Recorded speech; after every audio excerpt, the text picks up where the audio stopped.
Nyiken dek, nyiken dek, nyiken dek, nyiken.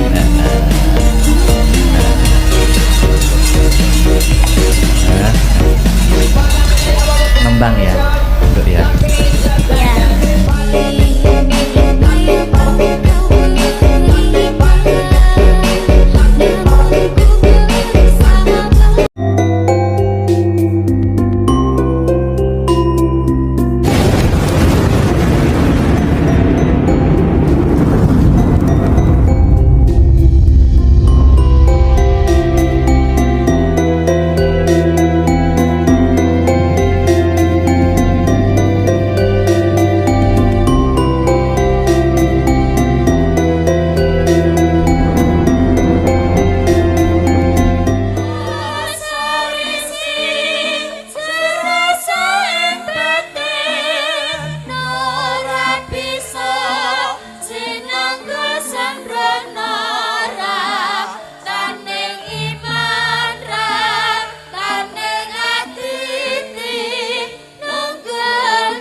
Iwang Suksma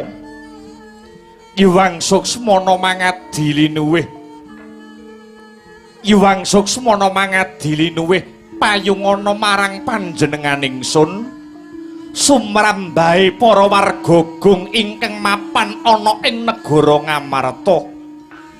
Duh Koko Prabu, saksampunipun asat punang riwe kang sarta lenggah kanthi satata kepareng kula ingkang rayi cumadong katerangan awit boten wonten ingkang kula suwuni pirsa kejawi namung paduka Koko Prabu kekalih Koko Prabu Kresna dalah Koko Prabu Baladewa. Perkawis menapa Yayi? Sumangga kula aturi paring dawuh. Prabu Kresna lan Pandhawa menika ibarate kreta jaran sakusire.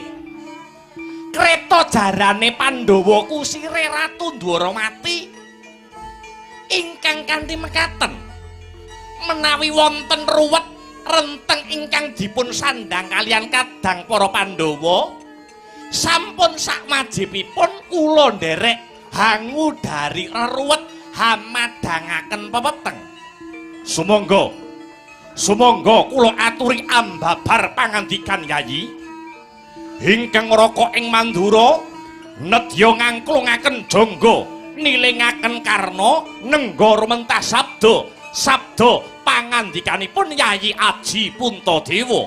Koko Prabu, saksampunipun para Pandhawa kasembadan mbabati Wanamarta satemah para Pandhawa kasembadan adeg praja ingkang winastan negari Ngamarta utawi negari Ngendraprasta, kula kaliyan kadang para Pandhawa sanesipun anggadhahi niat anggadhahi karekat kepengin ngunjukaken rasa syukur dumateng Gusti ingkang murbeng dumadi.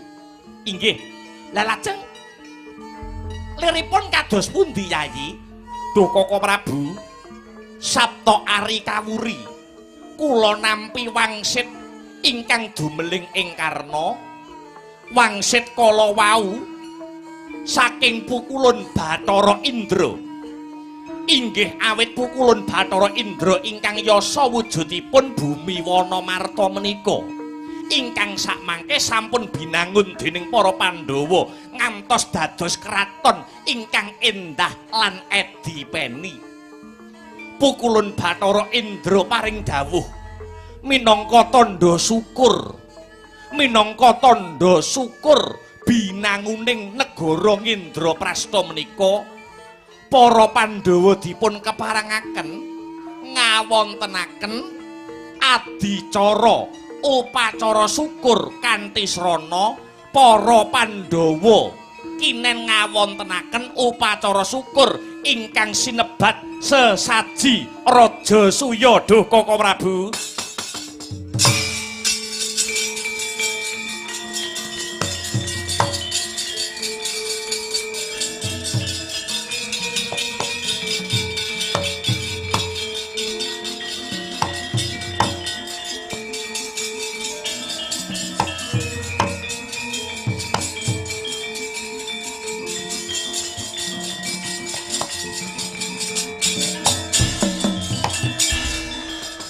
sabantuk pahyune ngalah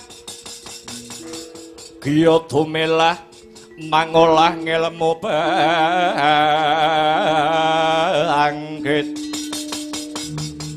bangkit mikat oreh mangukut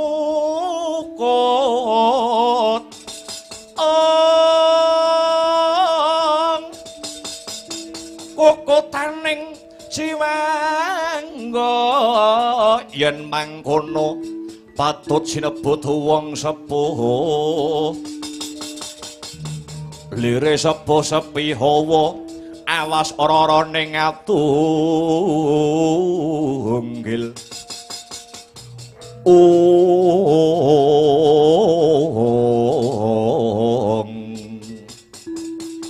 sesaji Raja Suya lakar kados mekaten Dunjeng Koko Prabu.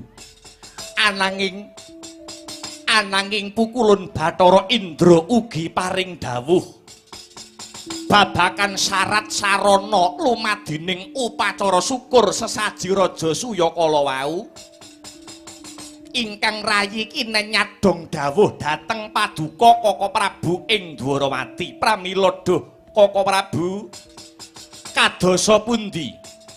Kadosa pundi syarat sarana ingkang kedah tinempuh murih kasembadaning adicara sesaji Raja Suyakala wau ingkang rayi ing Ngamarta kula pun Puntadewa arsa cumadong dawuh Dunjeng Kaka Prabu mekaten Yayi.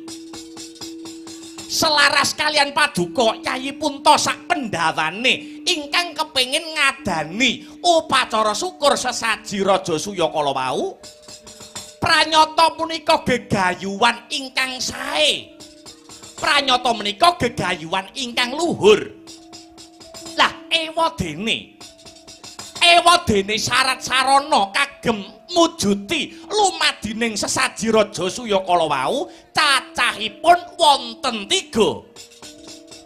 Syarat 3 kala wau kedah dipun sembadani kalian Yayi Aji ing Ngamarta dalasan para Pandhawa. Setunggal kedah dipun rawuhi Brahmana utawi pandhita cacah 7 ingkang gentur tapane manteng semedine cinaket kelawan dewane.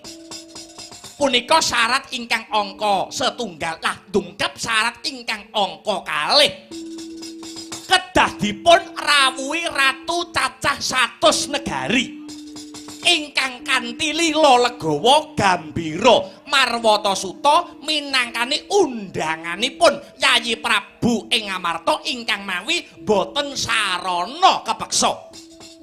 Lah dungkap syarat ingkang pungkasan angka 3 Yayi kedah mawi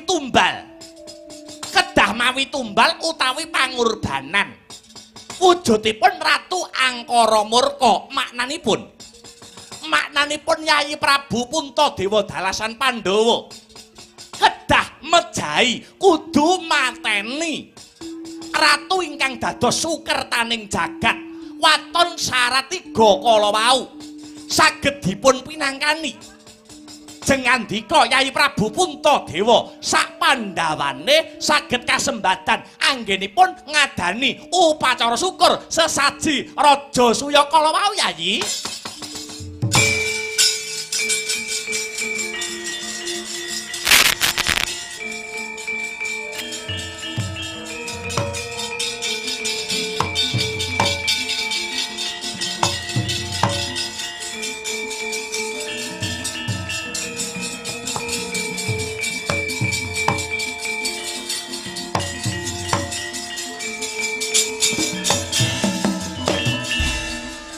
Untap utaman ing katong denira karatating budaya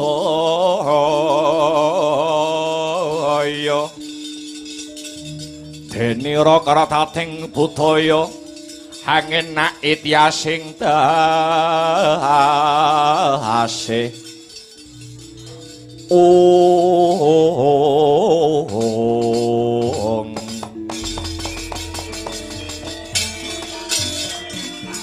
mangkyo tarajating praja kawuryan musunyarore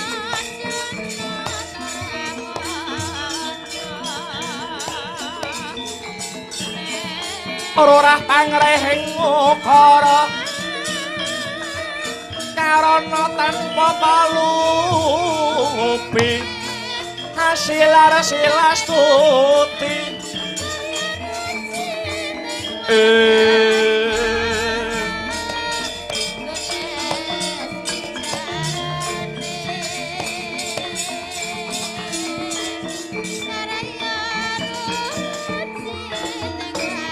Kaka Prabu Ndrawati, Kaka Prabu Sri Bathara Kresna wonten dawuh Yayi syarat angka 3 kala wau kedah mawi tumbal utawi pangurbanan wujudipun Ratu Angkara Murka lakar kasinggihan.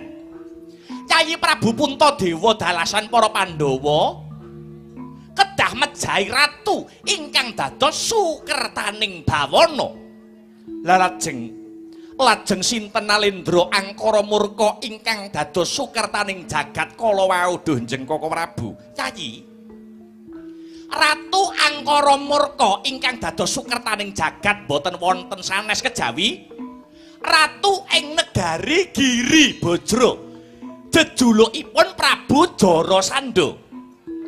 Duh Koko Prabu, lajeng menapa dosa ingkang sarta kalepatanipun Prabu Jarasandha kok ngantos sinebut ratu ingkang dados sukertaning jagat lan kedah dipun pejahi Dunjeng Koko Prabu. Yayi, kula aturi radi majeng anggenipun lenggah badhe kula critani, badhe kula dongengi sejarahipun laire si Jarasandha ratu angkara murka ingkang pranyata Jarasandha kala wau dados kliliping para satriya tanah Jawa. Kados mekaten sejarahe laire si Jarasandha ngantos saged sinebut ratu angkara murka, ratu sukertaning bawana. Kados mekaten larahe laire Jarasandha. Yayi,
Katan ngawruhi kang tekane tanpa sangkan.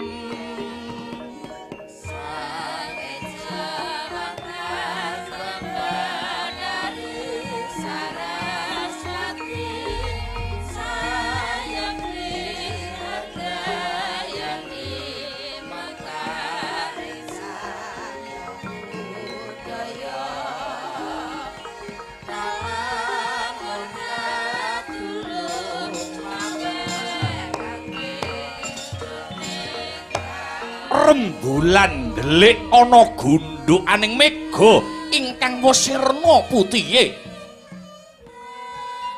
Katingal peteng dedet lelimengan madyaning Wanagung. Parandene ana titah ingkang manjing ana telenging wana. Mahas ing asamun semedi maladi hening. Haning nggih punika ta warnane Nalendra ing negara Magadha Sang Nata Prabu Bryudrata. Ana wong sungkawa jroning penggalih. Sungkawaning penggalih labet sak wetawis dangu. Denira Anggarwa Dyah Ayu Retnadi lan Dyah Ayu Retnadati. Parandene dereng kepareng pinaringan momongan. Pramila ing cipta meminta mring Siing Bathara supados pinaringan turasing turun kinarya hanglajengaken sejarah. Kedadak sakala ing mangke ana cahya manter sak sada lanang tumurun wonten madyaning wana. Tatana sanes nenggih jawata ing sithik pangudal-udal Sang Hyang Bathara Narada ya sangkaneka putra gya hanjogaraken ingkang nedheng Hamaratapa.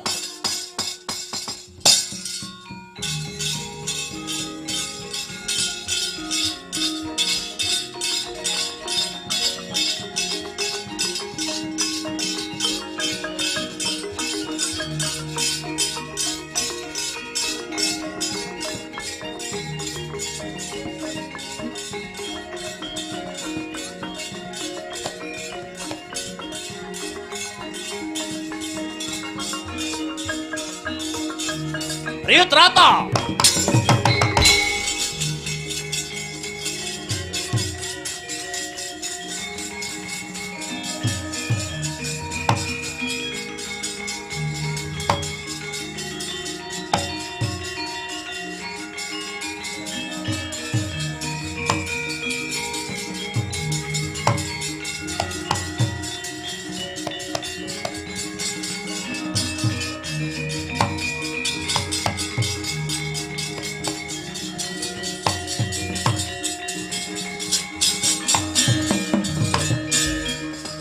Uku sing dupa kumelun kening gentiasa ngapake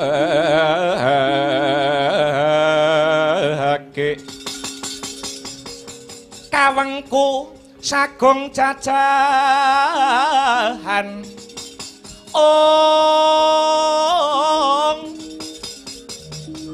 nanging sanget hangiki pisang resikane putra kang hanjok saking wiyati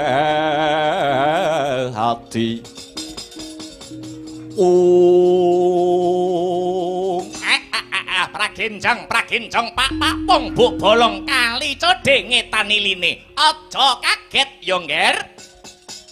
Kula ingkang tumedhak mring Madyapada mrepeki ungganing Bryudrata kang nedheng tapa brata.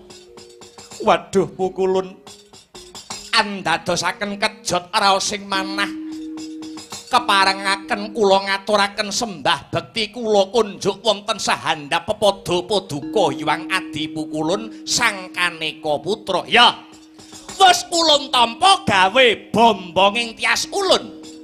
Duh Pukulun mesti kemawon paduka Pukulun boten kekilapan anggen paduka mrepeki dumateng jasad kula. Bryudrata ulun wis mangerteni apa ta sing dadi gembolaning rasane Bryudrata. Anggonmu nandhang susah awit wis sawetara suwe anggonmu bebrayan, anggonmu omah-omah kelawan bojomu sakloron ya kuwi Retnadi dalah Retnadati. Ewadene engga seprene durung pinaringan momongan. Kuwi kang andadekake jeneng kita Bryudrata manjing sadroning alas anglakoni tarak brata. Nuwun inggih Duh Pukulun. Bryudrata wonten dawuh saka wantring tapa bratamu Hyang Pramesti Guru nuding marang panjenengan ulun supaya mrepeki marang jeneng kita kulup Bryudrata. Mangertiya jeneng kita dina iki pinaringan wujute dedaharaning para dewa. Dedaharaning para dewa ingkang winastan pelemper tangga jiwa.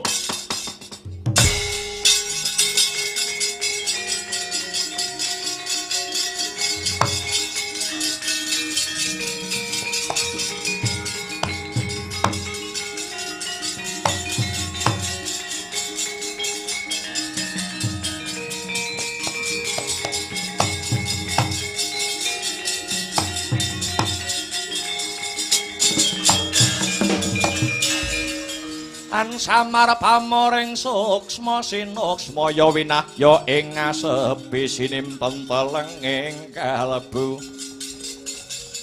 sinimpen telenging kalbu pambukaning warana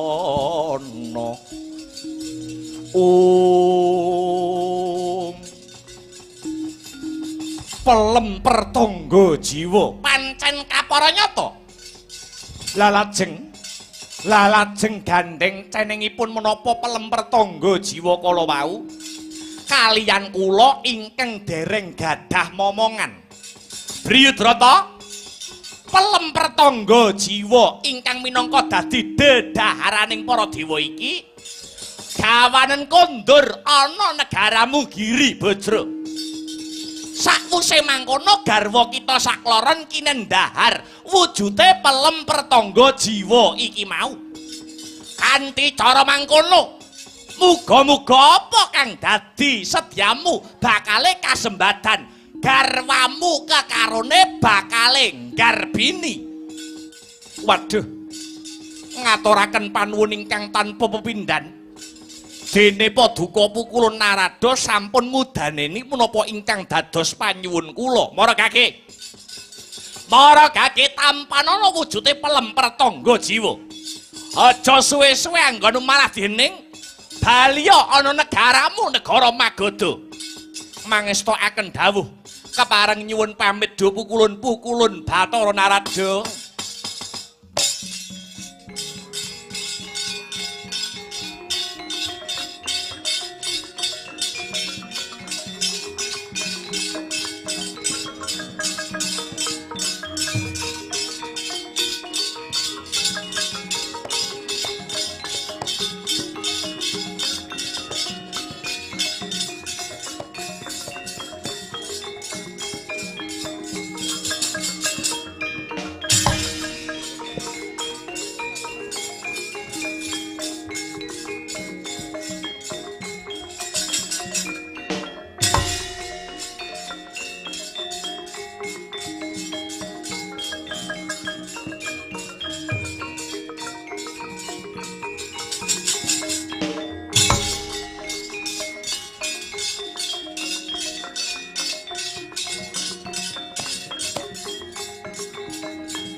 Iku saknyatane Kunjang sareng winangku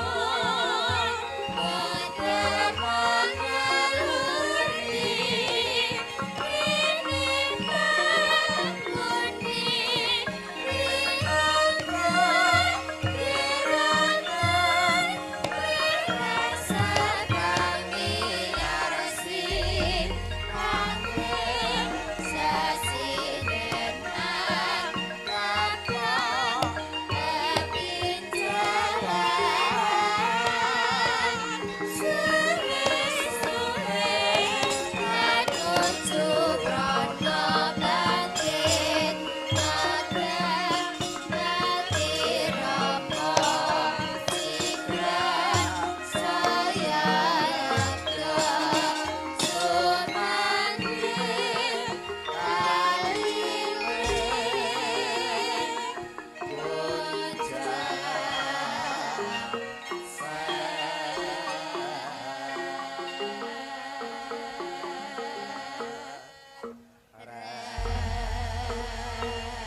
hanjarah kang puspita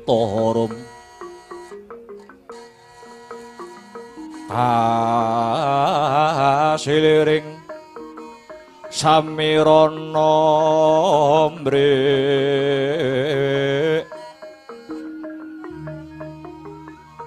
Om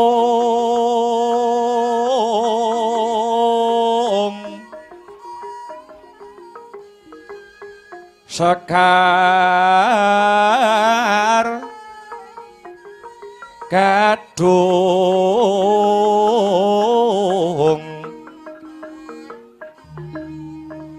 Ko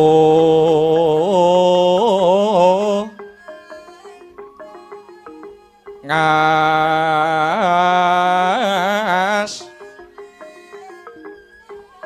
Gandanyo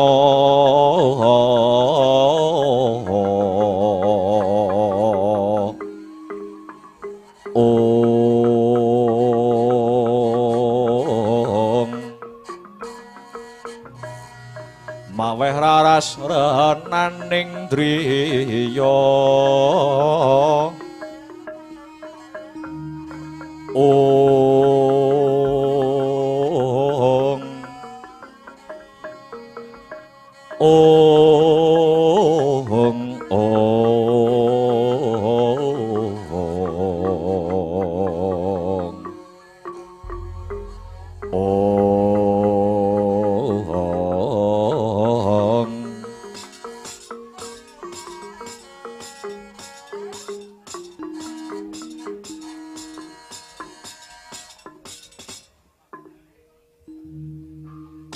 prasasat kadi dene angentosi sileming palwa gabus kumambanging watu item angrantu dhateng rawuh paduka sinuwun samangke sampun katingal kondur wonten ing negari Magoda batobat kula ingkang rayi ngaturaken sembah pangabekti mugi konjuk sinuwun iya garwanipun Kakang wong ayu sakarone wis ingsun tampa gawe bombong tias ingsun ora liwat pangestuku tanpa nono garwaku sakloron kula pundi dadosa jecimat paripih kula pundi andayanana kasantosan do sinuwun kados pundi sinuwun anggen paduka nilar negari menapa sampun angsal damel mahas ing asepi meminta mring kamurahaning Jawata wis yayi wis antuk pamujimu pun Kakang wis kasembadan nalikane pun Kakang nindakake tapa brata mapan madyaning alas kedadak ana rawuhe Resi Kaneka Putra paring dedaharaning para Jawata wujute pelem ingkang ingaranan pelem pertangga jiwa saka dawing Hyang Narada pelem pertangga jiwa iki kinendahar garwaku sekarone Retnadi lan Retnadati ya kanthi lantaran pelem pertangga jiwa iki bisa dadi pancatan Prabu Briyudrata antuk nugraning Bathara wujute momongan Retnadi lan kowe Retnadati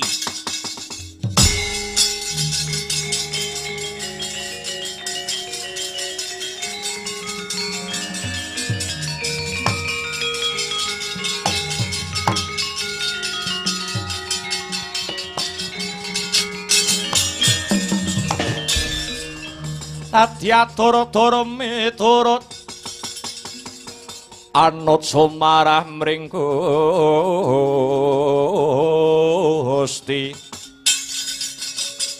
dene Sidi Mimang Utama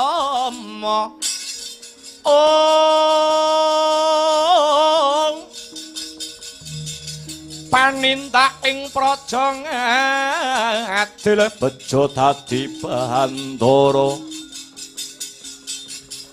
rinarapan mring pra abdi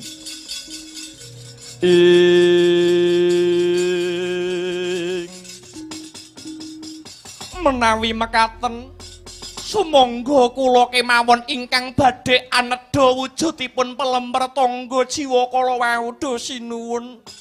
Tobat. Ampun kados mekaten lho Kakang Mbok. Kula nggih kepengin anggadhahi turun saking Prabu Bryudrata. Nyayi, si Adi kuwi bojo enom. Si Adi kuwi bojo enom kudune ngalah karo bojo tuwek. Supaya si Adi aja nganti ndisiki marang garwa sepuh kang wajib nampa kanugrahan mono garwa sing tinemu tuwa luwih dhisik ya Yayi. Ampun mekaten lho Kakang Mbok. Menawi mekaten naminipun menang-menangan. Punika tegesipun boten adil. Ora aku wae sing mangan wujude pelemper tangga jiwa. Aku kepengin duwe turun kula kemawon. Aku wae kowe sing enom ngalah wis mbok wek karo mbok nom aja do tukaran.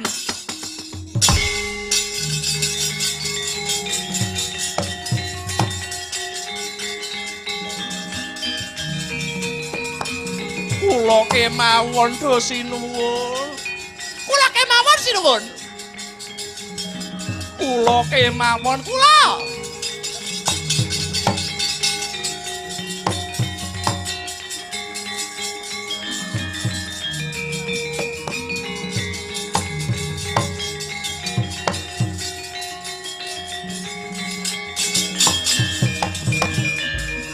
Abang biru lampune disko. Awakku rumikir bojo loro. Sing enom jaluk disayang, sing tuwa wegah ditinggal.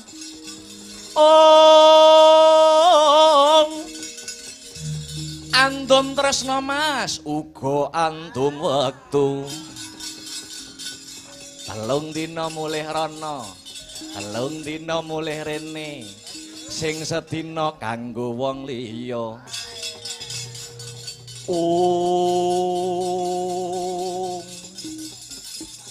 Apa ya ngene iki ya repote duwe bojo loro apa ya ngene iki. Wis. Aja padha rebutan, aja padha regejekan. Sayektine sliramu kabeh kuwi garwaku sing padha-padha ndak tresnani. Mula pelemper tangga jiwa iki prayoga paronen kanggo sliramu kekarone. Yen wis kok paro pelemawe nggadaharen. Yen sliramu sekarone padha-padha ngarbinine. Tak kira iki mengko bakale luwih prayoga nini. Menawi mekaten do sinuwun kadereng raos kula tan bangkit pinambeng daya-daya badhe kula tedha wujudipun pelemper tangga jiwa. Tobat kula tawuri maringaken wujudipun pelemper tangga jiwa kala mau do sinuwun nyoh mara gage tampanana wujude pelemper tangga jiwa iki nini.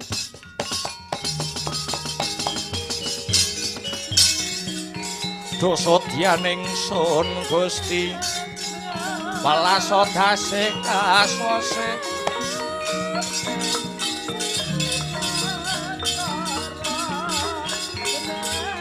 maragya para asmara rangu-rangu arang ya paringa usada.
nanging ingkang cinarita pelem pertangga jiwa ingkang amung sajuga binelah dados kalih peleme sing lanang nggur siji dinggo rebutan bojo loro peleme sing lanang nggur siji dipangan bojo loro wis ora umum pokoke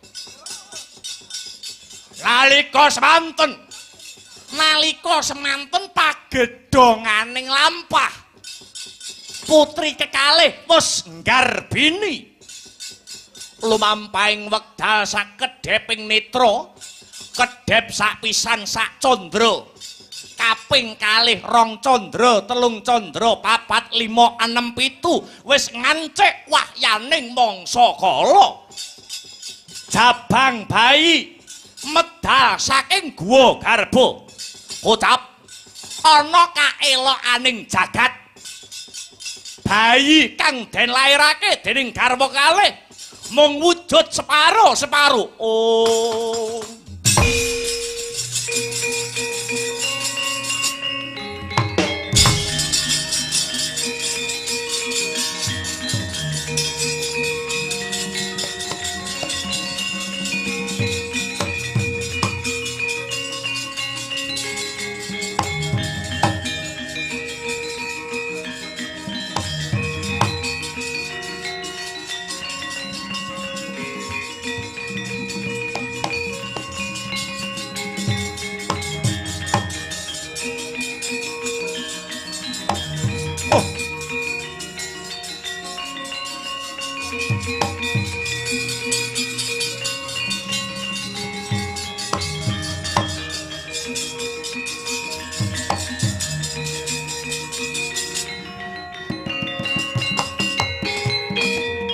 sinuwun simat pepunden kula donya prapting delahan ngaturaken sewu kalepatanipun ingkang rayi tadah wadana batobat sinuwun teka kadah kados mekaten lelampahanipun kenging menapa lairipun jabang bayi boten jamakipun manungsa limrah wujudipun namung sepale-sepale sinuwun. Wah, dewa. Kula nyuwun pangayoman. Teka kedah kados mekaten lelampahan ingkang kedah kula sandang. Lelakon iki mesti bakal jejereng wirang marang asmane Prabu Briyudrata. Ing atase aku iki Nalendra Gung Binetara ning nyatane panjenengan ingsun duwe putra wae kok wujute mung separo-separo. Oh, Yayi. Yen to nganti laire putraku iki kawanguran dening kawula akeh. Kawanguran dening para kawula ing negara Magadha. Ora wuru ngomong bakal ngorek-orek pasuryane wong tuwa. Batobat. Lajeng kersanipun kados pundi sinuwun? Mumpung durung ana sing ngerti kahanane anakku, kahanane atmajaku, mundhak bebanger asmane Prabu Briyudrata kene. Kene anakmu tak buange ana sadroning alas. Duh sinuwun. Menapa paduka badhe kami tegan dhateng putra paduka piyambak ikhlasna ya Yayi. Atmajaku kang wujud ora wantah janma manungsa iki mung bakal ndedoyong kanarendrane pun Kakang Batobat. Nanging menika putra paduka lho sinuwun ora sah kakian gunem kang tanpa guna. Mara gage wenehno aku tak buange ana alas. Ora sudi aku duweni anak kang kahanane kaya mangkono. Tak buang ana tengah alas supaya tetep arum sing dadi asmane Ratu Magadha Yayi.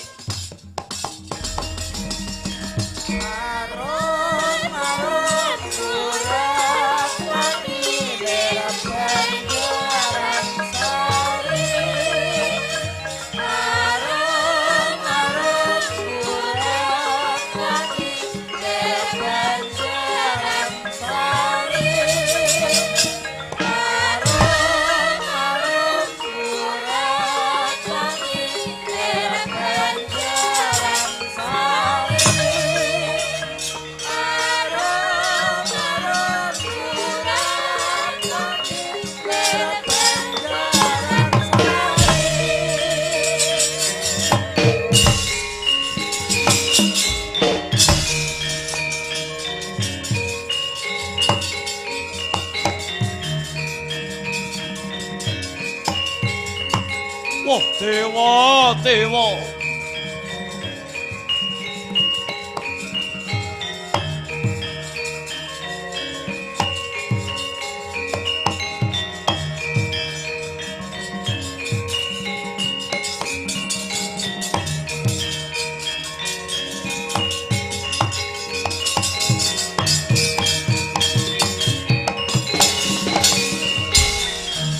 Rabanya Surya sumirat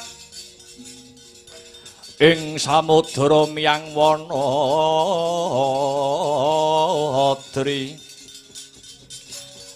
Ing samudra miyang Wanadri jurang jarana ora silup.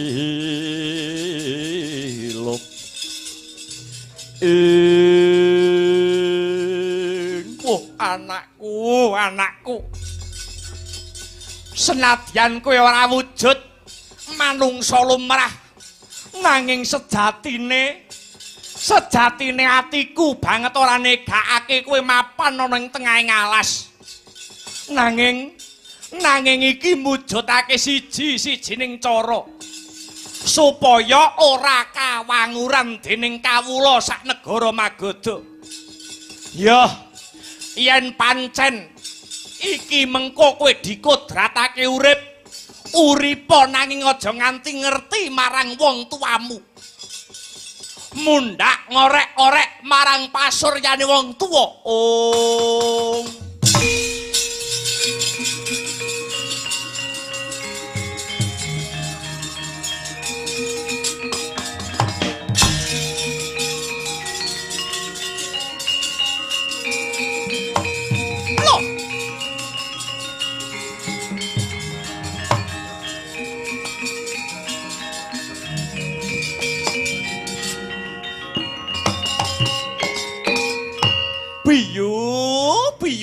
Piyuh. Ya jagat Dewa Bathara, ya jagat Pangestungkara.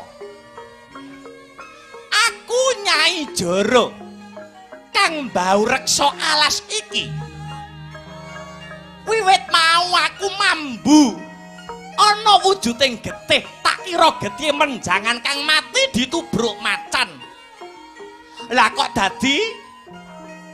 kok dadi iki ana wujuding bayi. Bayi iki dibuang ana tengahing alas. Kamangka bayi iki wujude mung separo-separo. Biyo manungsa. Kok tega banget kowe mbuwang karo bayimu? Kok kowe tega banget guwang karo anakmu ora sumbut karo gawemu? Yo manungsa. Bareng bayi wis lair. Bayi ora salah, bayi ora luput.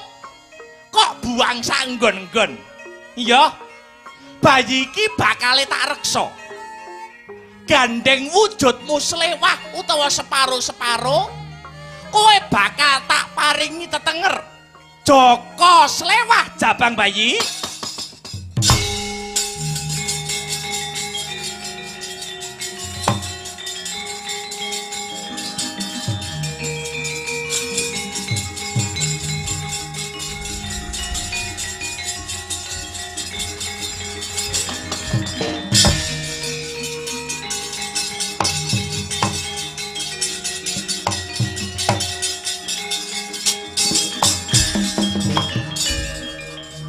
Joko slewah sing dadi tetengermu. Aku Nyai Jara ingkang bakal ngrumat kowe. Kowe uga bakal tak paringi tambahan jeneng ya kuwi Jara Sanda. Amarga ngempek eom saka jenengku ya kuwi Nyai Jara. Senadyan wujudmu ora lumrah, nanging aku ngerti karepmu cah bagus.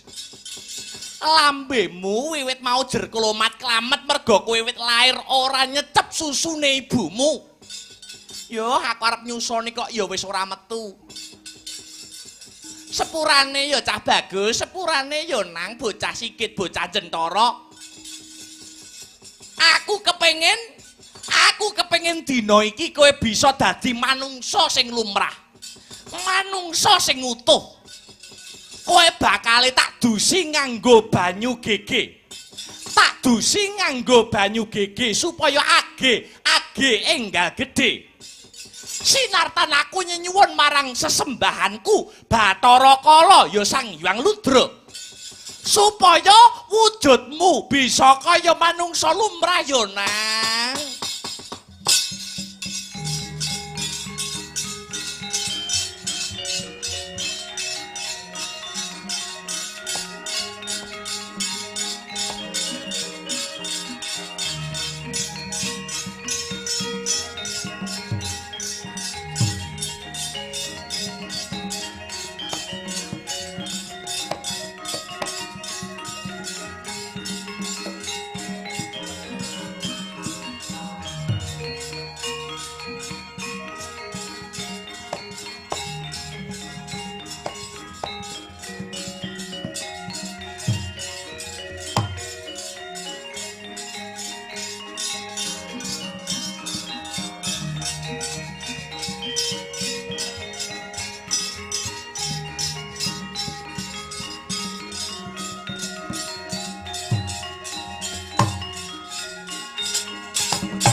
banyu keke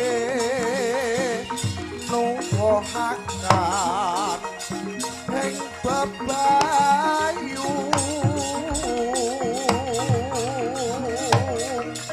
kasiram ing jabang bayi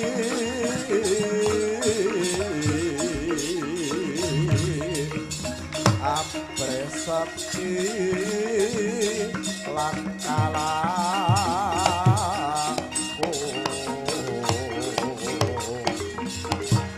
sakti lahir uga batin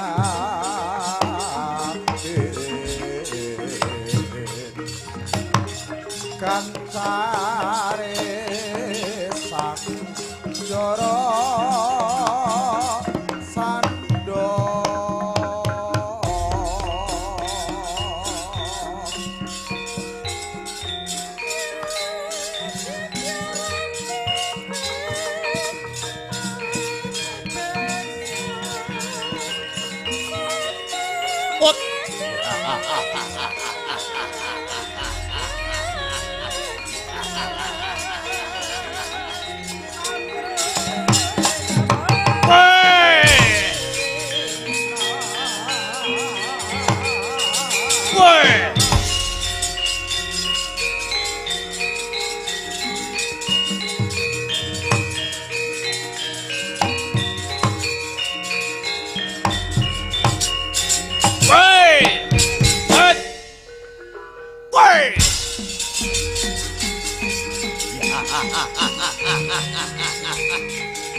mangsa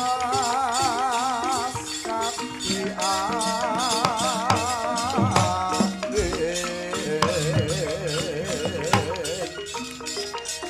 pangsa pal kaprapal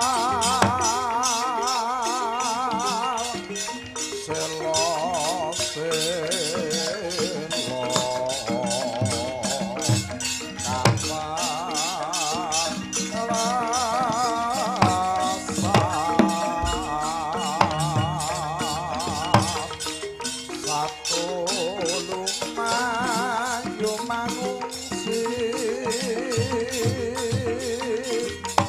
kagiat kang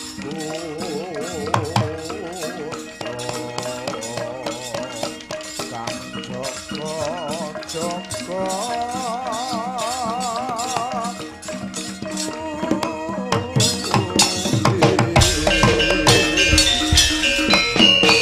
wih kalah ya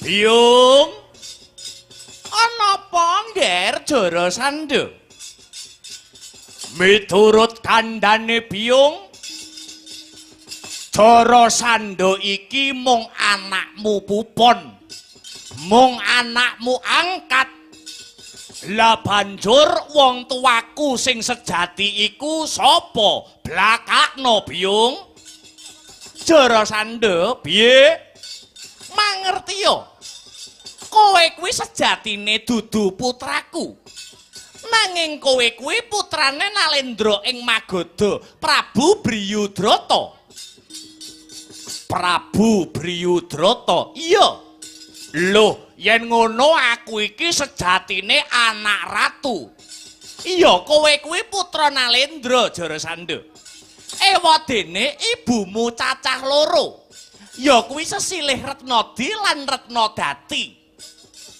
yen pancene aku kuwi anak ratu kenang apa aku kok ora mapan ana kraton malah mapan ana ing tengahing alas amarga biyen lairmu ora wujud manungsa lumrah lairmu mung wujud separo-separo lairmu mung wujud separo-separo satemah isin atine Prabu Briyudrata isin kalamun duweni anak sing mung separo-separo tumuli kowe dibuang ana ing tengahing alas kene ing pengajap kowe bisa tumekaning pati nanging Gusti sing ngayomi karo kowe Jara Sandha Gusti sing ngayomi kowe lumantar uluring tanganku bayi tak rumpaka satemah dewasa ya dadi kowe kuwi Jara Sandha weh latiala oh wah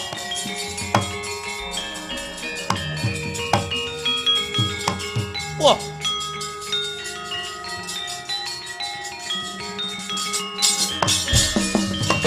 Pratama tabler kina tap duka yayasinepi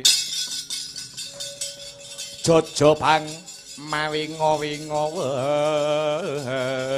wengis ing biangsat elek ora pantes urip sing jenenge Briyudrata ing atase manungsa nanging babar pisan ora duweni rasa kamanungsan mentala marang nasibing anak lakon tak poteng-poteng biatange setan alas Jara Sandha piye Biung kowe tak jarwani yen kowe dina iki arep males kowe arep mateni Briyudrata bapakmu sing sejati yo Briyudrata tak pateni dina iki aku ora trima ing atase aku kuwi sejatine anake nanging lah kok malah dibuang ana tengahing alas ya yen pancen kowe arep mateni bapakmu kang sejati ya ki Briyudrata patenana kalamun bapakmu wis mati kowe dadi ratu dadi Nalendra ana ing negarane bapakmu ya kuwi negara Magadha yen kowe wis kasembadan dadi ratu Walian keblate wong sak negara Magoda.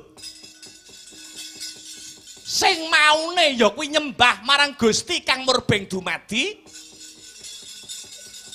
Dadi nyembah marang Bathara Kala ya Sang Hyang Ludra sing dadi sesembahanku, sesembahane Nyai Jara. Ngono Biyung, ya pancen kaya mangkono. Lamun kowe wis dadi ratu, mapan ana ing negara Magoda. Lan kowe wis bisa ya kuwi nyembah marang Bathara Kala sak para kawulamu kabeh. Kowe enggalo ngenekake wujute upacara syukur kang sinebut sesaji ludra. Sesaji ludra. Iya. Ya kuwi kanthi tumbal. Kanthi tumbal nyembelih ndase ratu cacah 100 negara. Nyembelih ratu cacahe 100 negara. Pancen bener. Kanggo apa, Biyung? Ya kuwi kanggo nglanggengake supaya anggonmu dadi ratu mapan negara Magoda, supaya kuncara kang sarta langgeng Jarasandha. Ya, bakal tak estokake. Ndase ratu 100 negara kang wis kasembadan mbok beleh iki mengko konjokno marang ratu sesembahanmu lan sesembahane negara Magoda ya kuwi Bathara Kala nang. Astagfir dawuh Biyung, ak budal negara Magoda, ak patenane Priyutrata.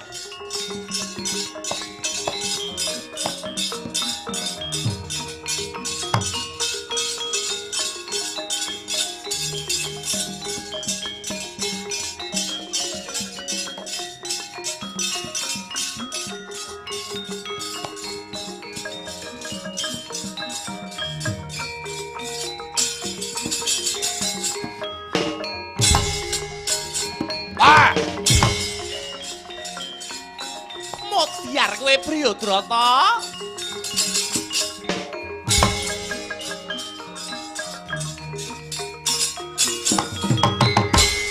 Priyadrata. Hei.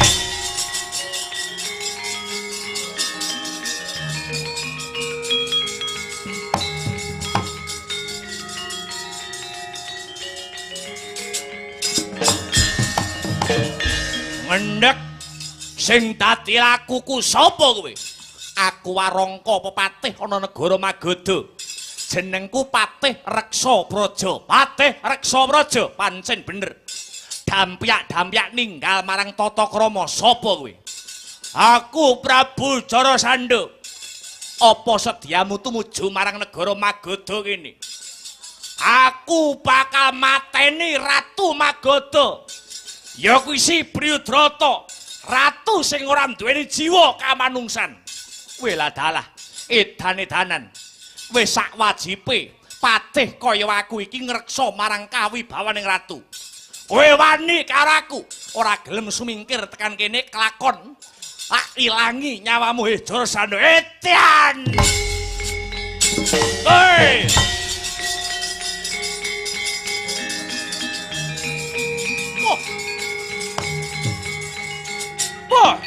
Ayo, antomo, hey, hey, hey, hey, hey, ya, hey,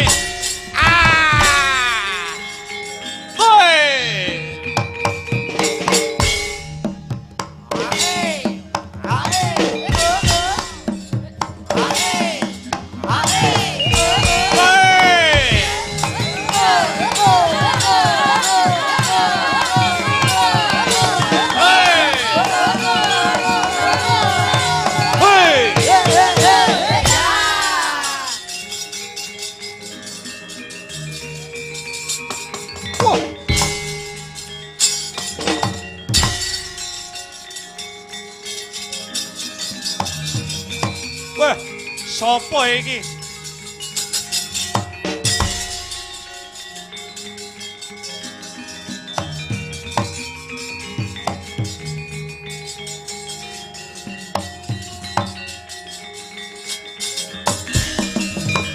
yaksa dara rupane sedeng nalendra yaksa alalaku kang malawalya ingkang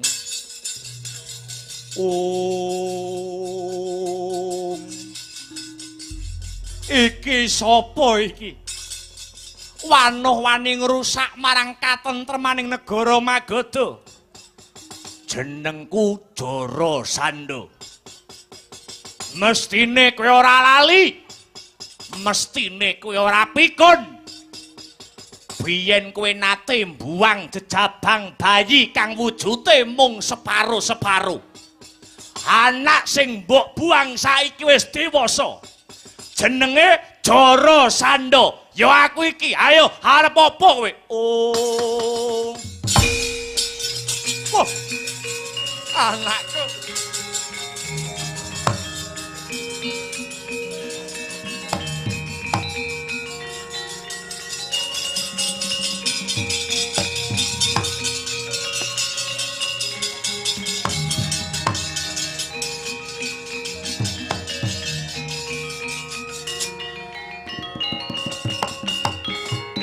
oh anakku wong bagus anakku bocah sigit pun Rama nyuwun aksama ya nggir pun Rama banget ngunjukake rasa syukur marang purbaning Gusti awit anakku wis dewasa kepara gagah prakosa prawiring yuda sentosa dada baungu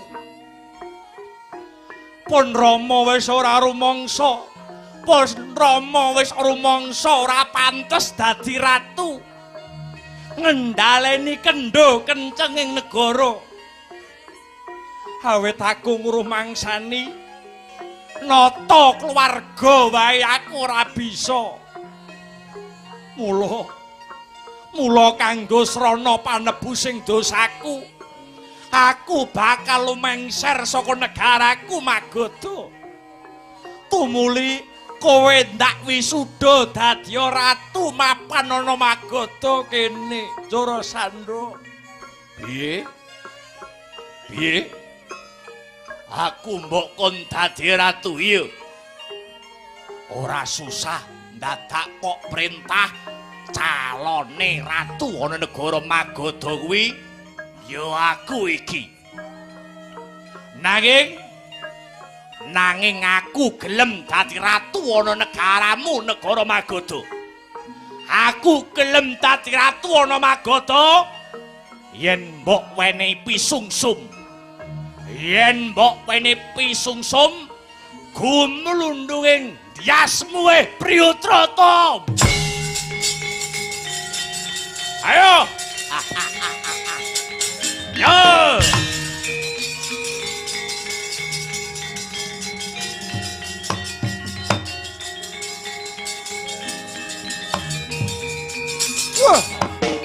mati we ye ye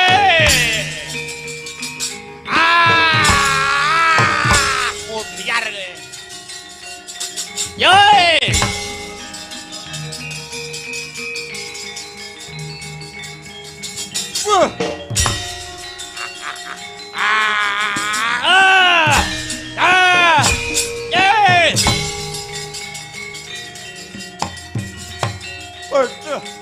mati aku mutiar we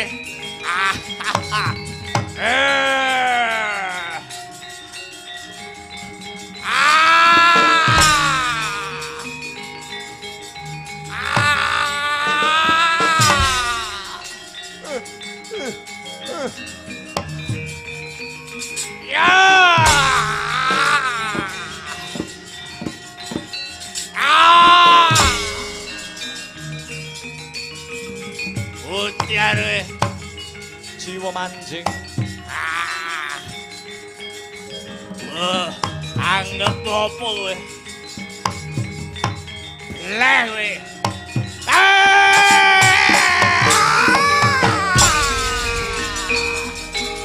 mutiar we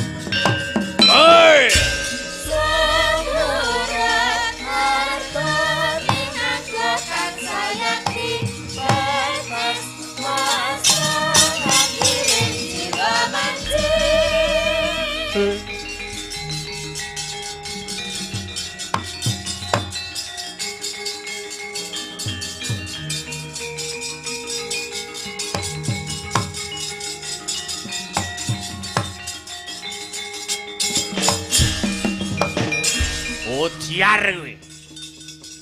Wong tuwa ora urus. Beset kulitmu dadi swalang-walang.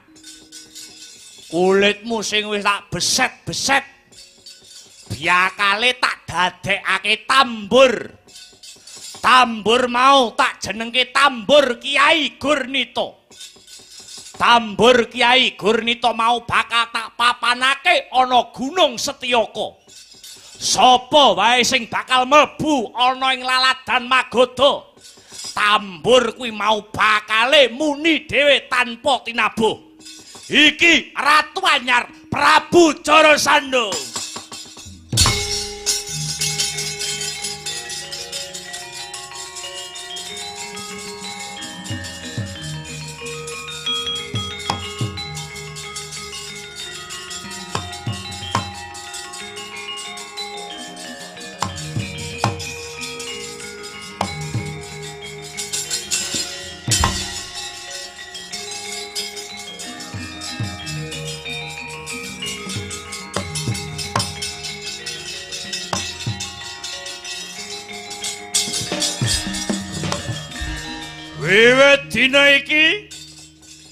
Wiwit dina iki negara kene bakal tak salini jenenge. Dudu negara Magoda nanging negara Giri Bajra, tegese kekuatan kang gegirisi. Manut welinge ibuku Nyai Jara, kabeh kawulaku ing negara Giri Bajra wiwit dina iki kudu nyembah marang Sang Hyang Ludra ya Sang Bathara Kala. Lan uga manut dawuh pangandikane Nyai Jara ibuku. Kanggo srana langgeng lan kuncarane anggonku dadi ratu mapan ana negara Giri Bajra kene. Wiwit dina iki aku kudu mbekakak utawa nyembelih ndase ratu 100 negara. Kinarya wujud bektiku marang Bathara Kala sesembahanku. Upacara sesaji kuwi kena winastan sesaji Ludra.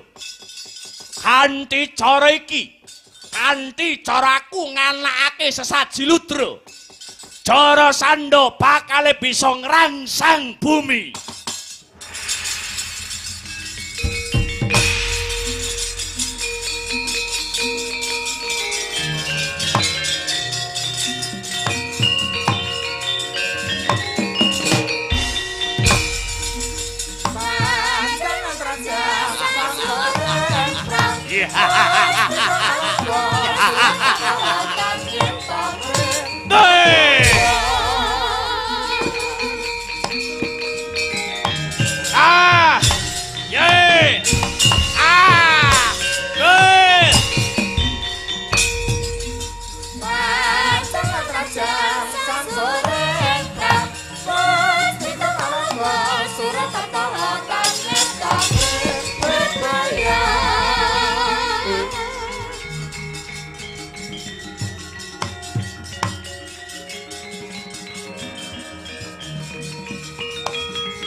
Prataruna hangutiya sanes karana prasasti ing dumati masuti ekara kang kagungane desane sampurna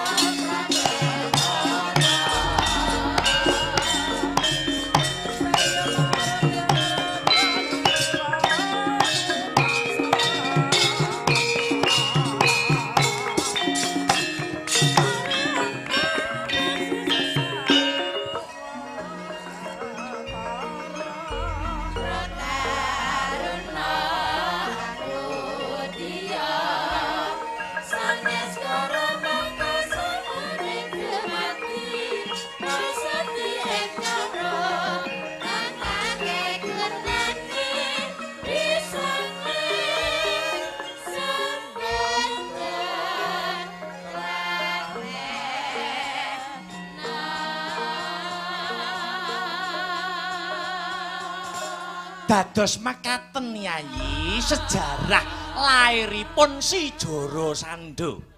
Dados menawi Si Joro Sando boten dipun pejahi tartamtu badhe damel risak wonten Madyapada menika. Duh Koko Prabu, pranyata wengis lan kejem ingkang dados pakarti saha tumindakipun Prabu Joro Sando. Punapa malih kagungan gegayuhan mbekakak nuninggih Ratu Satus Negari. Yayi Samyaji. Kula paring piweling dumateng Paduka Yayi Aji Ngamarta. Menawi jengandika Yayi Aji Ngamarta boten nyembadani syarat ingkang angka kalih lumadining sesaji Raja Suya. Syarat angka kalih nuwun inggih tumbal wujudipun ratu ingkang hambek nista, budine candala, ratu ingkang anggaduh watak angkara murka. Jengandika Yayi Aji Ngamarta mokal badhe ngawontenaken wujudipun sesaji Raja Suya. Sabab menapa? Sabab syarat ingkang angka kalih Pandhawa ngawontenaken sesaji Raja Suya kedah ngrawuhaken ratu cacah 100 negari. Kedah ngrawuhaken ratu cacah 100 negari. Lah, ing ripalenggahan sakmangke Prabu Joro Sando anggenipun badhe ngawontenaken sesaji ludra nyembelih ratu cacah 100 punika sampun ngrangket utawi ngunjara ingkang dipun kunjara wonten ing Pakunjaran Negari Giribajra sampun wonten cacah ratu 97. Mekaten Duh Koko Prabu nuwun inggih sampun ratu cacah 97 ingkang sampun kasembadan dipun rangket kalian Prabu Joro Sando kalebet Paman Drupada lan Eyang Wirata.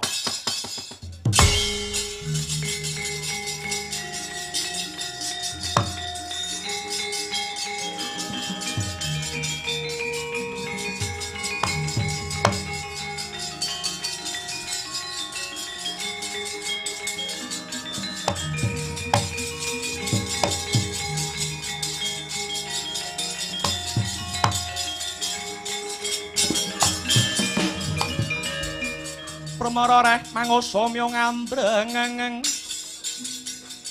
kadhe karonaning kaswahasih ring marga hamalatgung ore sang ganda mastrat maca lengleng lalu manguladi Surya mangrangsang wayah Surya mangrangsang wayah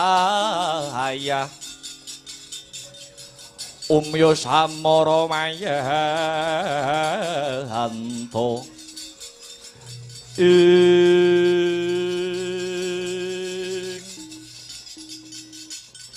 Paman Drupada lan Kanjeng Eyang Wirata Kanjeng Eyang Mangsapati sampun karangket mlebet wonten ing Pakunjaran Negari Giribajra. Nuwun inggih Yayi. Dados tangih Paduka Yayi Aji Ngamarta iso ngrawuhke ratu 100 negara. Menawi ratu 100 negara kala wau maksih wonten pakunjaranipun Prabu Joro Sando. Musik Kresna. Kados pundi kok Prabu? Ratu sing wis dicekel, sing wis dirangket, dibondo, dilebokke ning pakunjaran negara Giribajra. Cacahe sampun 97 ratu. 97 ratu. Nuwun inggih kok Prabu.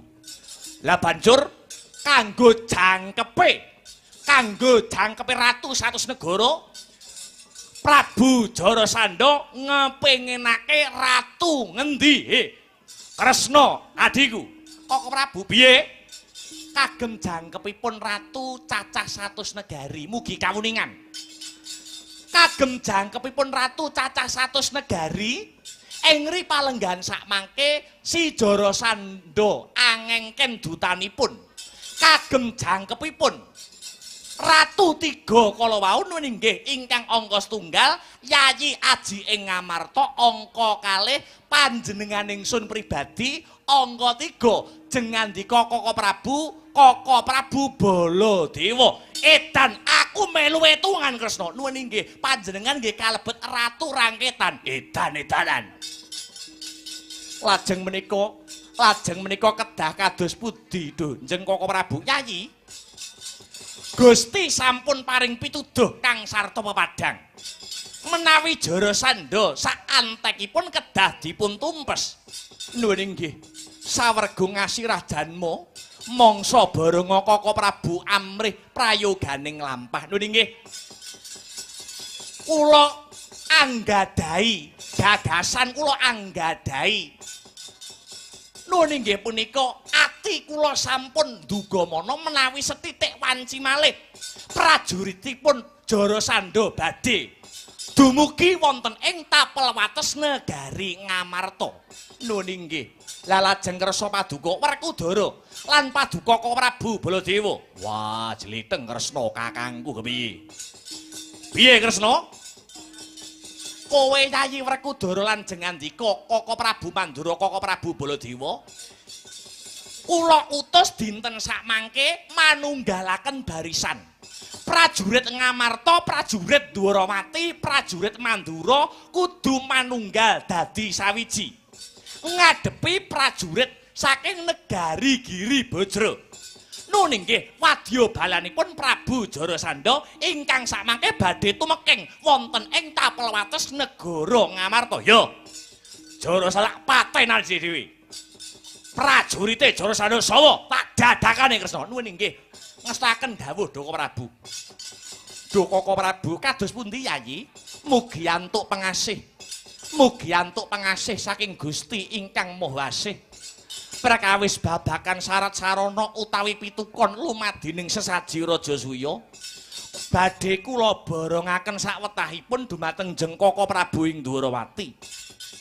Mugi-mugi kanthi niat, mugi-mugi kanthi karekat, kanthi niat ingkang suci, niat ingkang luhur anggenipun para Pandhawa badhe ngawontenaken upacara syukur sesaji Rajasuya. Sageta anyerambahi katentreman karaharjan lan kamulyanipun jagat raya Dunjeng Koko Prabu. Mugi-mugi Gusti ngudaneni Yayi. Sagebyar katalika wau paripurna sing pirembagan ing pasewakan nagari Ngendra Parahasta. Giya Sang Buminata arsa jengkar saking Siti Hinggil palenggahan tumuli nedya kundur hangedaton. Bawane Sang Nata lamun Cinandra datan singlar saking Ubaya.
apa sing